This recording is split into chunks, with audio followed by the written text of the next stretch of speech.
The things I don't enjoy that I still do, that's where growth is at.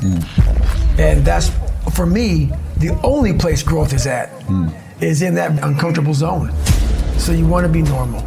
So you just want to be like everybody else that roams the world, not knowing the power that's in them, being fine with being mediocre.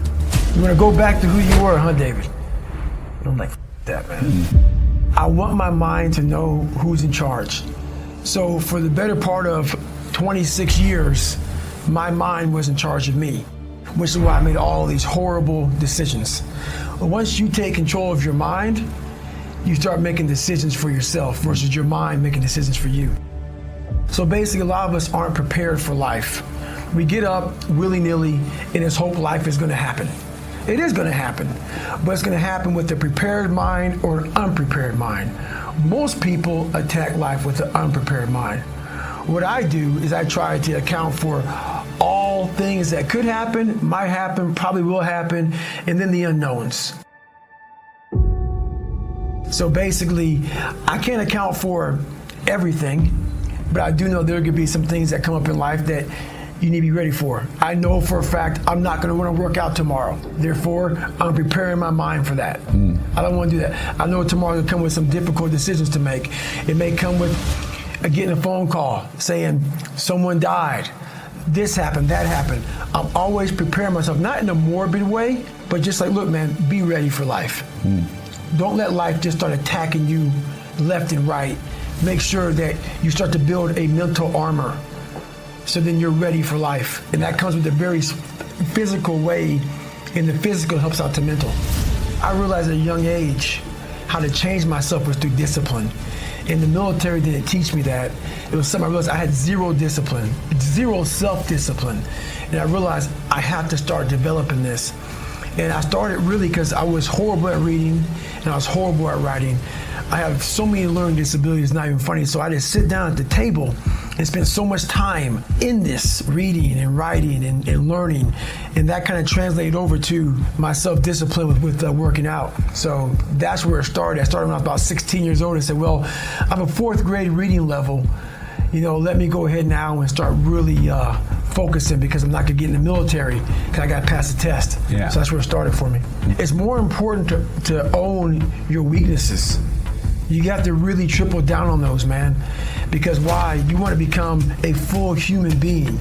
We like to run away from weaknesses. Like for instance, if you're good at running, all you want to do is run.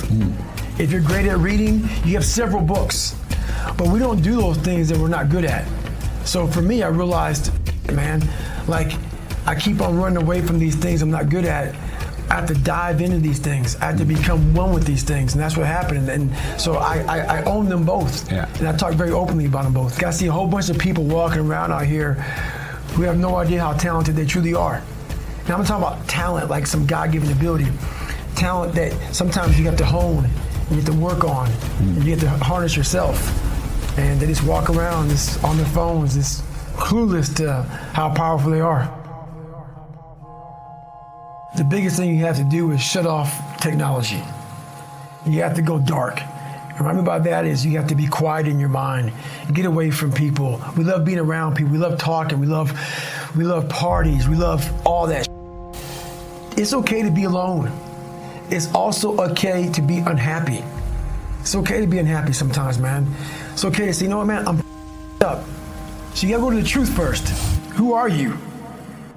You get really accountable. And say, okay, who am I? What's the truth about me? Get to that dark place in your mind. Figure out, it may take months, it may take years. Figure out your purpose. Figure out what you want to be in life.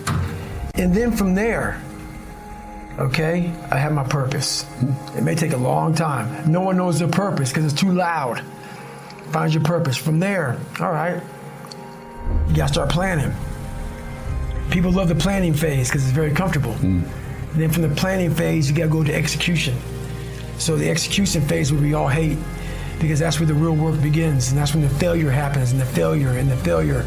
So, but you know, that's kind of how you have to do it, because every day is a battle. Every day is a battle because your mind wants to choose the path of least resistance. Every day. But you don't become better by ever doing that. You become normal. and I don't want to be normal.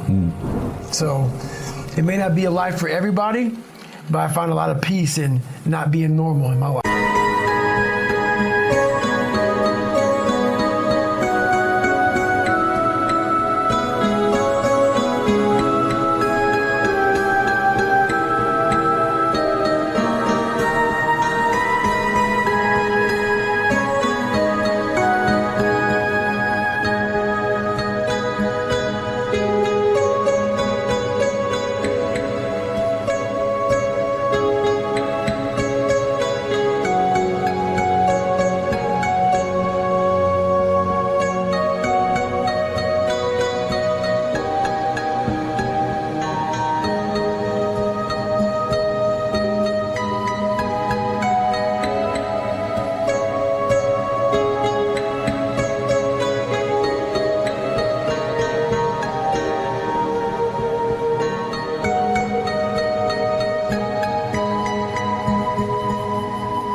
So if you could define happiness for you, what would that be? It's overcoming yourself at all costs, whatever that takes.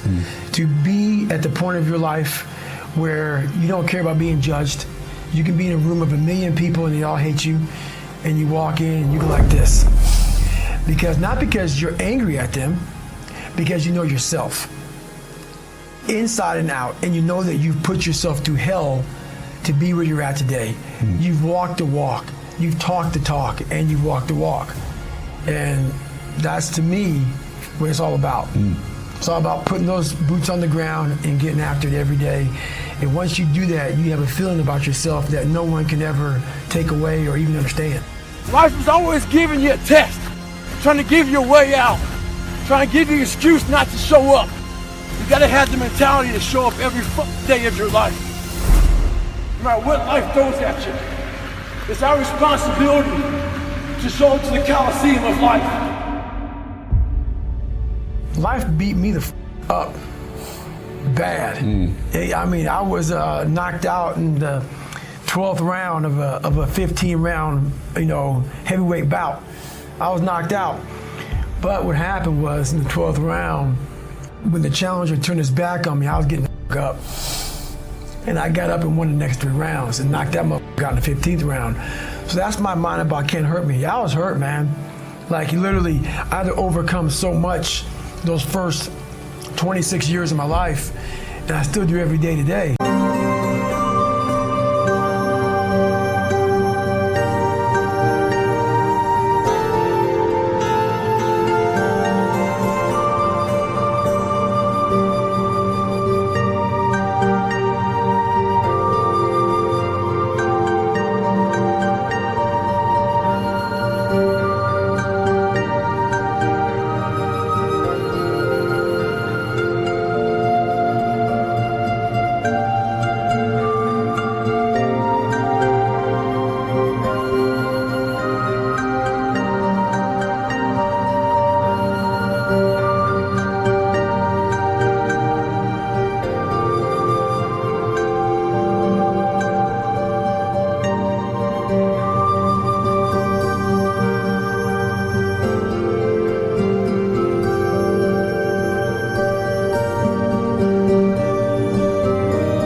It's not over. But the mentality of can't hurt me is just that. No matter what's in front of you, man, you have to face, you have to confront, you have to overcome and move forward. So my father, some of the kids that bullied me, my learning disabilities, all these things I went through in life, stuttering, had so many different issues, failing and failing and failing, I had to overcome them, or they would have overcame me. I was able to look at my childhood and how I grew up as the ultimate training ground for my life. There has to be some people in this planet Earth who have my mentality. As gross as it is to some people, and as far off as it is and not understood, there has to be some people like me on this planet Earth. Has to be some warriors out there that are able to take this mindset and do something with it. So that right there, once you are able to look at your life and realize that all these bad things are actually the ultimate training ground for what you're going to, encounter in life, You start looking at your past very differently. I'm still examining human potential. How far can the mind go? How far can we go as human beings? But it's amazing that once you get control of that thing, how far you can go.